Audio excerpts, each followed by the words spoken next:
Hello বন্ধুরা, কেমন আছেন সবাই? আশা করি সবাই ভালো আছেন। আজ আমি আপনাদের মাঝে একটি হাজারি ফুল্লা গাছের ভিডিও নিয়ে চলে আসলাম।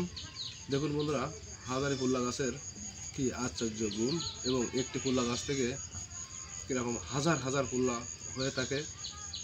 এরকম যদি ফুল্লা গাছ মানুষের বাড়ি খেতে পারবেন এবং বাজার বিক্রি করতে পারবেন।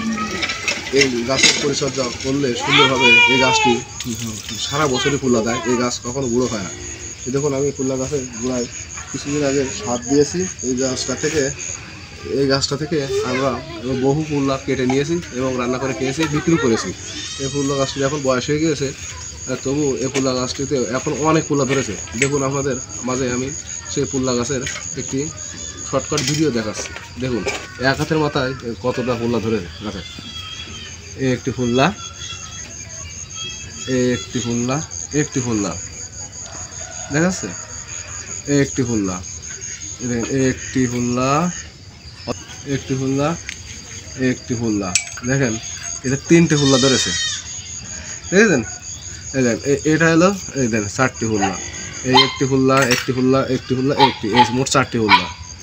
পাশে গুঁড়া থেকে উঠছে, দেখেন এর পাশে একটি দুটি জোড়ায় জোড়ায় ফুল্লা, প্রত্যেকটা পাতার গোড়ায় ডুগায় দুটো তিনটে চারটে করে ফুল্লা রয়েছে। এই দেখেন, এটা ফুল্লা, এটা দুটো ফুল্লা, এটাও দুটো ফুল্লা রয়েছে। এর মাথায় দুটো রয়েছে।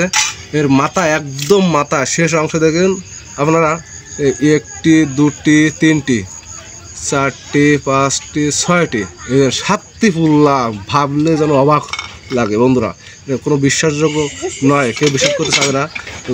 দেখুন আপনারা, একটি খালের মাথায় রয়েছে 7-8টি ফুল্লা রয়েছে। এই মাথায় একটু জুম করে দেখাও ভিডিওর মাথা। হ্যাঁ, এই দেখুন, একটু এই সাইডে নিয়ে আসো, দেখুন বন্ধুরা, এর এক বিঘেতের মাথায় দেখুন, এই দেখেন এক বিঘেতের মাথায় এখানে অনেকগুলো ফুল্লা ছিল, ইঁদুরে কেটে খেয়ে ফেলেছে। এর পাশে একটি ফুল্লা, এক বিঘেতে দুটো তিনটে চারটে পাঁচটা ছয়টা, এক বিঘেতের ভিতরে 6টা ফুল্লা এবং অনেকগুলো ফুল্লা রয়েছে। বন্ধুরা, এই হাজারি ফুল্লা গাছ সম্পর্কে যদি আপনারা জানতে চান এবং ভালো বীজ এবং চারা সম্পর্কে নিতে চান, তাহলে আমার ভিডিওতে বেশি বেশি করে লাইক কমেন্ট শেয়ার করুন এবং কমেন্ট করলে আমি আপনাদের জানিয়ে দেবো এই বীজ এবং চারা কোথায় পাবেন। আমি এই কমেন্টের মাধ্যমে আপনাদের জানিয়ে দেবো। ভালো থাকেন বন্ধুরা।